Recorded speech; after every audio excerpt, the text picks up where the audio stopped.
Assalamualaikum warahmatullahi wabarakatuh.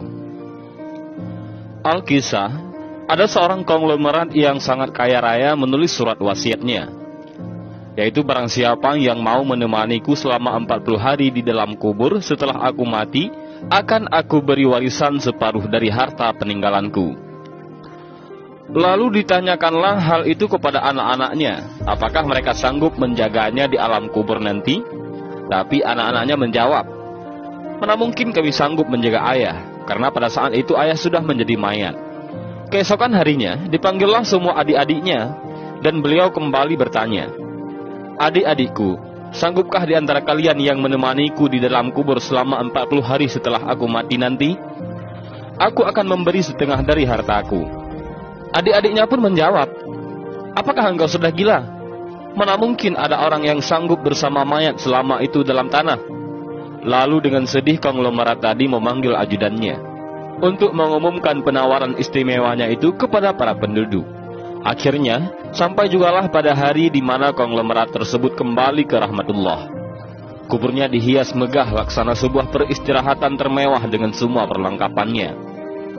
Pada waktu yang hampir bersamaan, seorang tukang kayu yang sangat miskin mendengar pengumuman wasiat tersebut. Lalu tukang kayu tersebut dengan tergesa-gesa segera datang ke rumah konglomerat tersebut untuk memberitahukan kepada ahli waris akan kesanggupannya. Keesokan harinya dikebumikanlah jenazah sang konglomerat. Si tukang kayu pun itu turut ke dalam liang lahat sambil membawa kapaknya. Yang paling berharga dimiliki si tukang kayu hanyalah kapak untuk bekerja mencari nafkahnya. Setelah 7 langkah para pengantar jenazah meninggalkan area pemakaman, datanglah malaikat mungkar dan nangkir ke dalam kubur tersebut. Si tukang kayu menyadari siapa yang datang. Ia segera agak menjauh dari mayat konglomerat. Di benaknya, sudah tiba saatnya lah si konglomerat akan diinterogasi oleh malaikat mungkar dan nangkir. Tapi yang terjadi malah sebaliknya. Malaikat mungkar dan nangkir malah menuju ke arahnya dan bertanya kepadanya, apa yang kau lakukan di sini? Aku menemani mayat ini selama 40 hari untuk mendapatkan setengah dari harta warisannya, jawab si tukang kayu. Apa saja harta yang kau miliki? Tanya mungkar nangkir. Hartaku cuma kapak ini saja, untuk mencari rezeki, jawab si tukang kayu. Kemudian mungkar dan nangkir bertanya lagi, dari mana kau dapatkan kapakmu ini? Aku membelinya, balas si tukang kayu. Lalu pergilah mungkar dan nangkir dari dalam kubur tersebut. Besok di hari kedua, mereka datang lagi dan bertanya, apa saja yang kau lakukan dengan kapakmu? Aku menebang pohon untuk dijadikan kayu bakar, lalu aku jual ke pasar, jawab tukang kayu. Di hari ketiga ditanya lagi, pohon siapa yang kau tebang dengan kapakmu ini? Pohon itu tumbuh di hutan belantara, jadi nggak ada yang punya, jawab si tukang kayu itu. Apa kau yakin? Lanjut malaikat. Kemudian para malaikat pun hilang.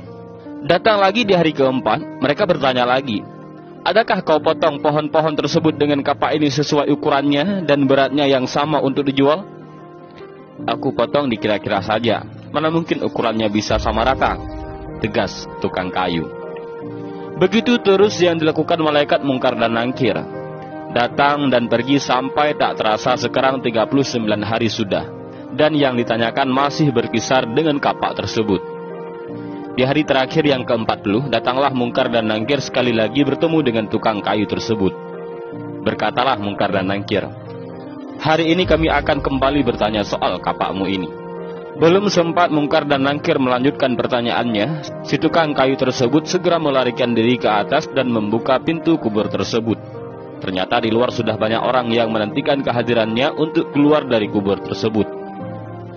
Si tukang kayu dengan tergesa-gesa keluar dan lari meninggalkan mereka sambil berteriak, kalian ambil saja semua bagian harta warisan ini, karena aku sudah tidak menginginkannya lagi.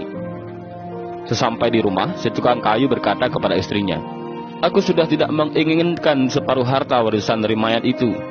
Di dunia ini, harta yang kumiliki padahal cuma satu, kapak ini. Tapi malaikat mungkar dan nangkir selama 40 hari yang mereka tanyakan dan persoalkan masih saja di seputar kapak ini. Bagaimana jadinya kalau hartaku begitu banyak? Entah berapa lama dan bagaimana aku menjawab. Dari Ibnu Mas'ud radhiyallahu an dari Nabi Muhammad sallallahu alaihi wasallam bahwa beliau bersabda, tidak akan bergerak tapak kaki anak Adam pada hari kiamat hingga ia ditanya tentang 5 perkara, yaitu umurnya untuk apa dihabiskannya, masa mudanya kemana dipergunakannya, hartanya dari mana ia memperolehnya dan kemana dibelanjakannya, ilmunya sejauh mana diamalkan. Hadis riwayat Tirmizi. Dan inilah sedikit kisah tentang seseorang kaya yang meninggal dunia dan ia ingin ada orang yang menemaninya selama 40 hari di dalam kubur dengan imbalan separuh hartanya. Namun orang yang berhasil melakukan tugas tersebut malah tidak menginginkan harta si orang kaya itu.